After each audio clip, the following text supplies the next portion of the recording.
Assalamualaikum warahmatullahi wabarakatuh. Yang saya hormati segenap Dewan Juri dan Panitia Lomba Orasi serta teman-teman yang mungkin sedang menyaksikan saya di depan layar kaca. Perkenalkan, nama saya Putri Nurul Aulia. Saya dari jurusan Pendidikan Guru Sekolah Dasar Universitas Negeri Medan. Di sini izinkanlah saya menyampaikan orasi yang berjudul Transisi dari Pendidikan Anak Usia Dini ke Sekolah Dasar yang Menyenangkan.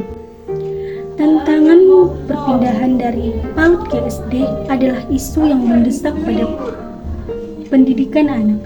Perpindahan ini mempunyai dampak yang signifikan pada perkembangan anak, terutama pada lingkungan PAUD. PAUD umumnya berfokus pada pembelajaran anak yang menyenangkan, sementara SD lebih menekankan mata pelajaran seperti literasi dan matematika. Dalam penelitian Mawani 2016 menunjukkan bahwa pembelajaran di usia prasekolah sangat erat kaitannya dengan seluruh aspek perkembangan anak, termasuk emosional dan psikomotorik. Namun, seringkali PAUD lebih mementingkan penguasaan aspek kognitif akademik, sedangkan aspek lainnya diabaikan. Persaingan yang ketat untuk masuk ke SD pilihan.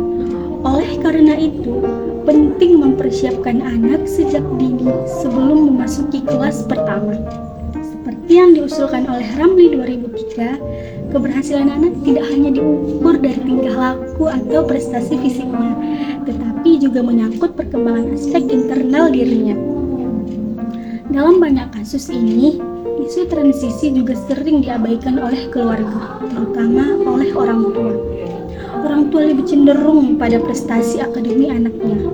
Oleh karena itu, sukses dalam transisi ini tidak hanya terkait dengan pencapaian akademik, tetapi juga pengembangan kesejahteraan emosional dan sosial anak. Kesadaran akan pentingnya transisi dari PAUD ke SD dan upaya yang cermat dalam mempersiapkan anak sejak dini dapat membantu menciptakan lingkungan yang mendukung pertumbuhan holistik anak-anak didik kita. Dalam transisi ini, ada dua persepsi yang harus kita ketahui. Yang pertama, persepsi transisi dari segi kurikulum PAUD dan SD.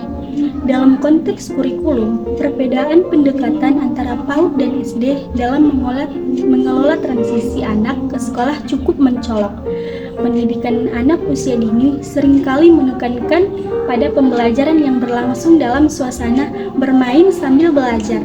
Anak-anak diberikan kebebasan untuk bereksplorasi dan berinteraksi dalam lingkungan yang lebih santai. Di sisi lain, di sekolah dasar, anak-anak mulai memasuki lingkungan yang lebih terstruktur. Mereka diajarkan menaati peraturan, mengikuti instruksi guru, dan membentuk tanggung jawab dalam mengerjakan tugas akademik. Yang kedua, persepsi transisi dari pihak orang tua dan guru.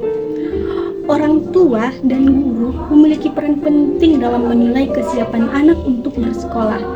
Kesiapan bersekolah dapat diartikan sebagai kemampuan mencapai tingkat perkembangan emosi, fisik, dan kognitif yang memadai, sehingga mereka dapat berhasil di lingkungan sekolah. Selain kemampuan akademik, kesiapan ke sekolah juga mencakup faktor-faktor seperti kematangan fisik anak, kemampuan untuk memahami perubahan lingkungan sosial, dan kemampuan kognitif seperti penglihatan, konsentrasi, serta kemampuan mengikuti instruksi. Kesiapan emosi juga mencakup sikap anak terhadap belajar, kemampuan beradaptasi dengan guru dan teman sekelasnya, serta kemampuan mengelola diri sendiri. Dalam transisi ini, sangat diperlukan adanya keterlibatan dan kerjasama dan komunikasi antara anak-anak, keluarga, sekolah, dan masyarakat yang merupakan faktor penting dalam mempromosikan dan mendukung kesiapan anak untuk bersekolah. Selain itu, dibutuhkan kebijakan pemerintah dalam pendidikan anak usia dini, seperti kurikulum taman kanak-kanak dan sekolah dasar yang mendukung proses transisi yang positif, terutama memberikan panduan untuk kesiapan sekolah dan praktik transisi ke sekolah. Kita Kita sebagai orang tua harus memastikan anak-anak merasa nyaman dan didukung dan termotivasi selama perubahan ini. Jadi kita sebagai guru muda harus bisa menciptakan lingkungan yang nyaman, yang bisa membuat anak-anak didik kita tidak merasa lelah dan tidak merasa bosan selama belajar. Maka dari itu mari kita mendukung proses transisi yang menyenangkan ini. Cukup sekian. Wassalamualaikum warahmatullahi wabarakatuh.